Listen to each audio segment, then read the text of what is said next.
నమస్కారం. పురాణాస్ ఆఫ్ భారత్‌కి స్వాగతం. ఓం నమః శివాయ.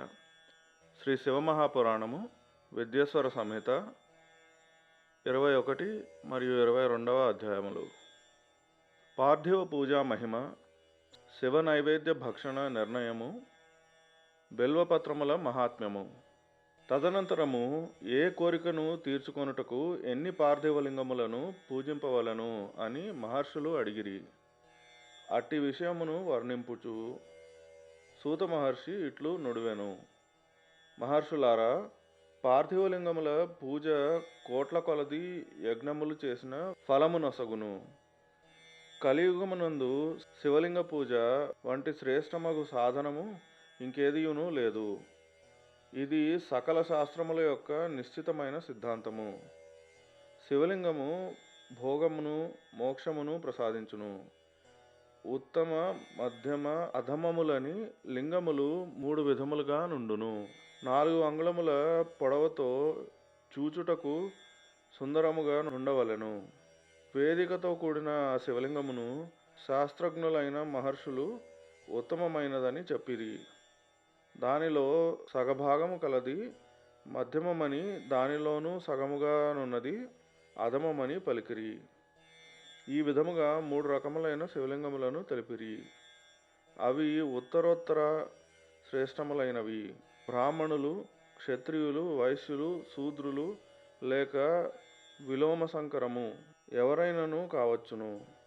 తన అధికారమునకు అనుగుణముగా వైదిక లేక తాంత్రిక మంత్రముతో ఎప్పుడూను ఆదరముతో శివలింగమును పూజింపవలెను. బ్రాహ్మణులారా, మహర్షులారా, ఎక్కువగా చెప్పుట వలన ప్రయోజనమేమి? శివలింగమును పూజించు అధికారము స్త్రీలకును ఇతరులందరకును కలదు. ద్విజులు వైదిక పద్ధతితోనే శివలింగార్చన చేయుట శ్రేష్టము. కానీ ఇతరులు వైదిక రీతిలో చేయుటకు అంగీకారము లేదు. వేదజ్ఞులైన ద్విజులు వైదిక మార్గమునందే పూజలు చేయవలెను, ఇతర మార్గములను అవలంబించరాదు అని భగవంతుడు శివుడే పలికెను.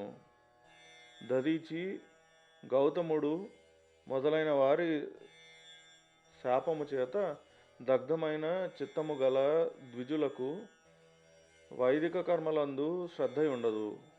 వేదములయందు స్మృతులయందు చెప్పబడిన సత్కర్మలను అవహేళన చేసి ఇతర కర్మలను చేయువారి మనోరథం ఎప్పుడునూ ఈడేరదు.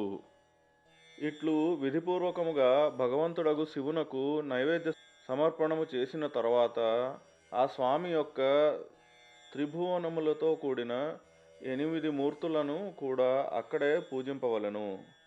పృథ్వీ, జలము, అగ్ని, వాయువు, ఆకాశము, సూర్యుడు, చంద్రుడు, యజమానుడు, ఇవి భగవంతుడగు శంకరుని 8 మూర్తులుగా చెప్పబడును. ఈ మూర్తులతో పాటు సర్వ, భవ, రుద్ర, ఉగ్ర, భీమ, ఈశ్వర, మహాదేవ, పశుపతి నామములను కూడా అర్చింపవలెను. తదనంతరము చందనము, అక్షతలు, బిల్వపత్రములను గైకొని ఈశానాది క్రమముతో భగవంతుడగు శివుని పరివారమును ఉత్తమభక్తిభావముతో పూజింపవలెను. ఈశానుడు నంది, చండ, మహాకాళ, భృంగి, వృష, స్కంద, కపర్ధీశ్వర, సోమ, శుక్ర, ఈ 15 శివుని పరివారములు. వీరు క్రమముగా ఈశాన్యాది 10 దిశలయందు పూజనీయులు. దీని తరువాత భగవంతుడగు శివుని సమక్షమున వీరభద్రుని వెనుక కీర్తిముఖుని పూజించి శాస్త్రోక్తముగా 11 రుద్రులను పూజింపవలెను. తదుపరి పంచాక్షర మంత్రమును జపించి శతరుద్రీయ స్తోత్రమును నానా విధములైన స్తుతులను చేయుచు శివ పంచాంగ పఠనము చేయవలెను. దాని తరువాత పరిక్రమ నమస్కారం అనరించి శివలింగమును విసర్జింపవలెను. ఇట్లు నేను సంపూర్ణ శివపూజా విధానమును పరమాదరముతో వర్ణించి తిని. రాత్రియందు సదా దేవకార్యమును ఉత్తరాభిముఖుడై చేయవలెను. ఇట్లే పవిత్ర భావముతో సదా ఉత్తరాభిముఖుడై శివపూజనమనురించవలెను.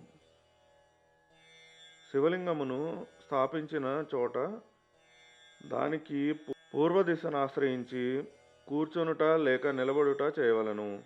ఆ దిశ భగవంతుడైన శివునకు ముందుగాని ఎదురుగాని ఆగును. శివలింగమునకు ఉత్తర దిశయందు కూడా కూర్చునరాదు.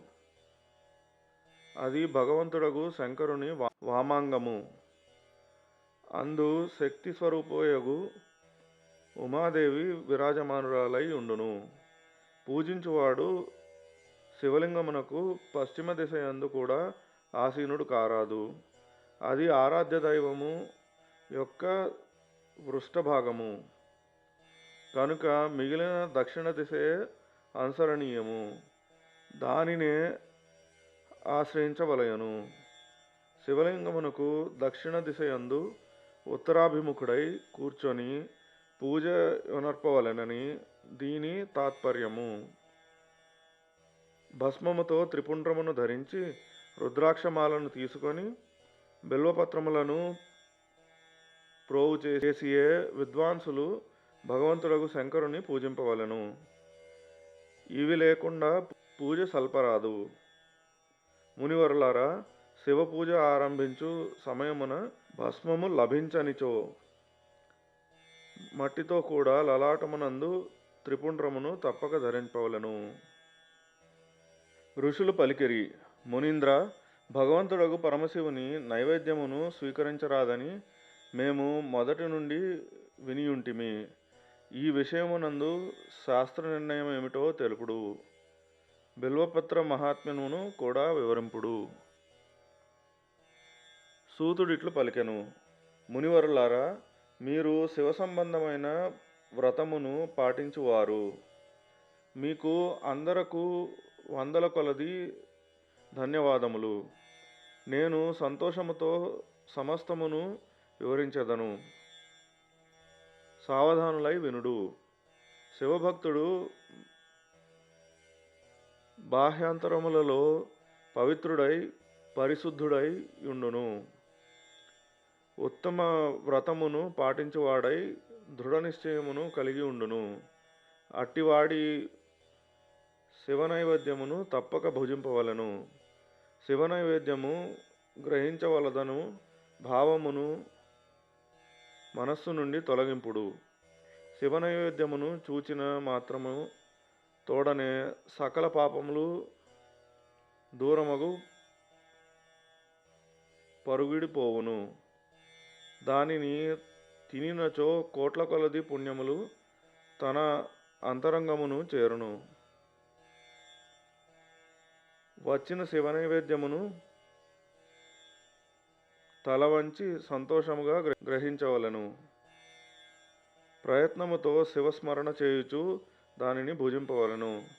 లభించిన శివనైవేద్యమును తరువాత తిందును అని ఆలస్యము చేసినచో అట్టివాడు నిశ్చితముగా పాపబంధమున చిక్కుకొనును. శివదీక్షాపరుడు శివభక్తుడు అయినవాడు శివనైవేద్యమును తప్పక భుజింపవలెనని చెప్పబడినది. శివదీక్షతో కూడిన శివభక్తుడు సకల శివలింగముల యొక్క నైవేద్యమును శుభమని మహాప్రసాదమని దానిని తప్పక భుజింపవలెను.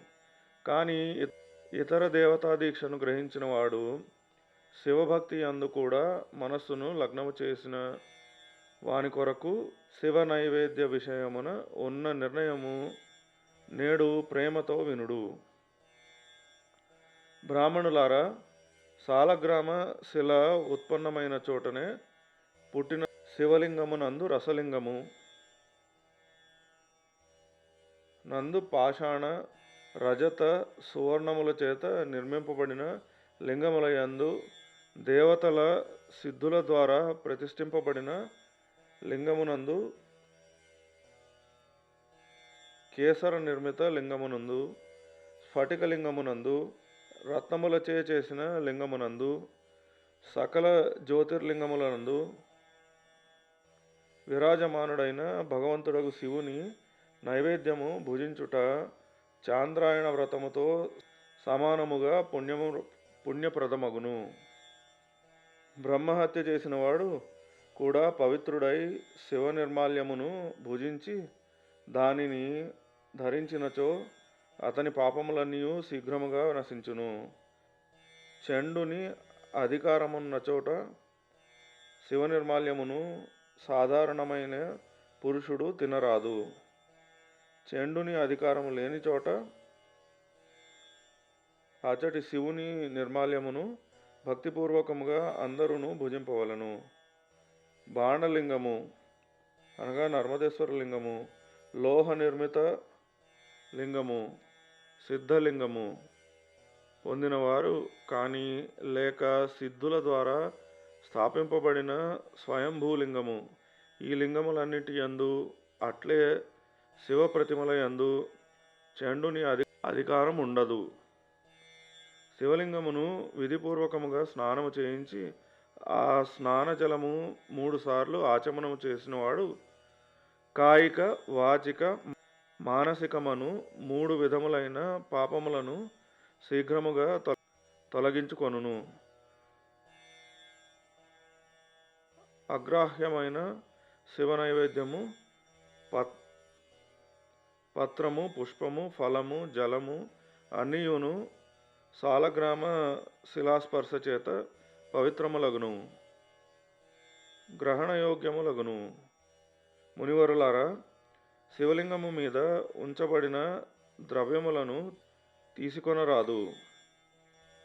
లింగస్పర్శ లేని వస్తువును వేరుగా నుంచి శివునికి నివేదించుట తగును.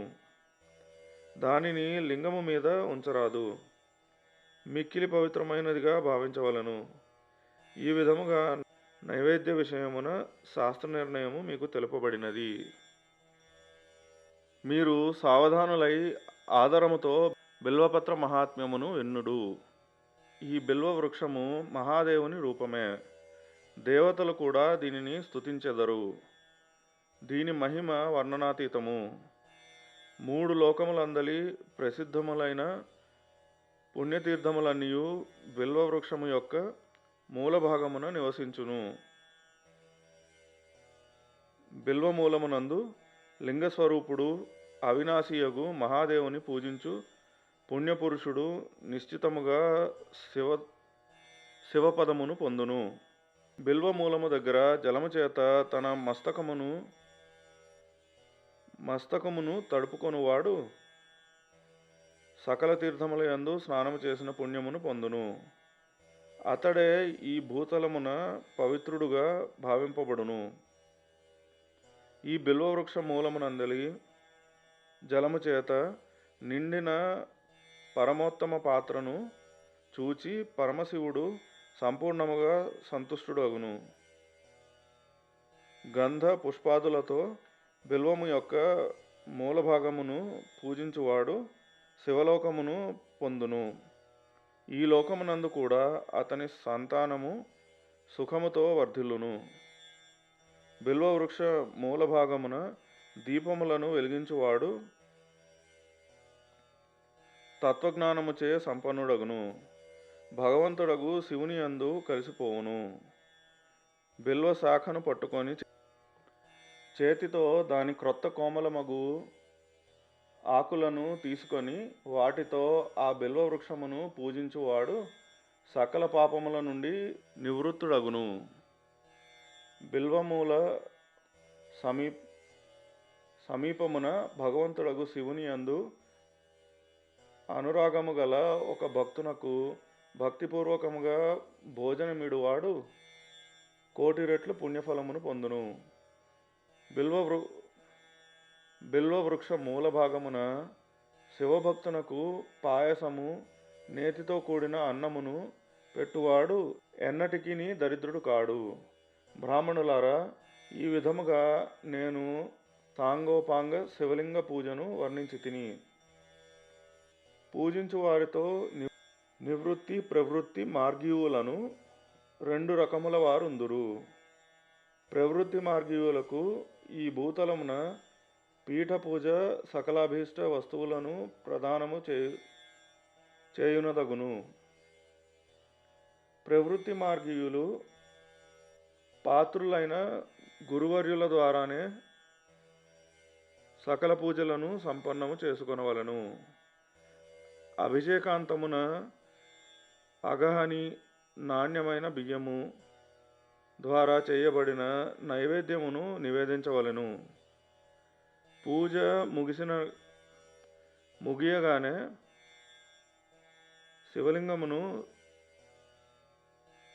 శుద్ధ సంపుటమునందు శోభిల్ల చేసి ఇంటి అందెక్కడనైనను వేరుగా నుంచవలను. నివృత్తి మార్గ ఉపాసకులకు చేతి అందే శివపూజా విధానము గలదు.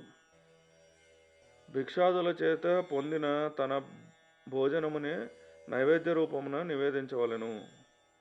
నివృత్తులైన పురుషులకు సూక్ష్మలింగమే శ్రేష్టమని చెప్పబడినది. వారు విభూతినే పూజించెదరు. దానినే నైవేద్యముగా కూడా నివేదించెదరు. పూజ చేసిన పిమ్మట ఆ లింగమును సదా తన మస్తకమునందు ధరించవలెను. అధ్యాయములు 21 మరియు 22 సమాప్తం.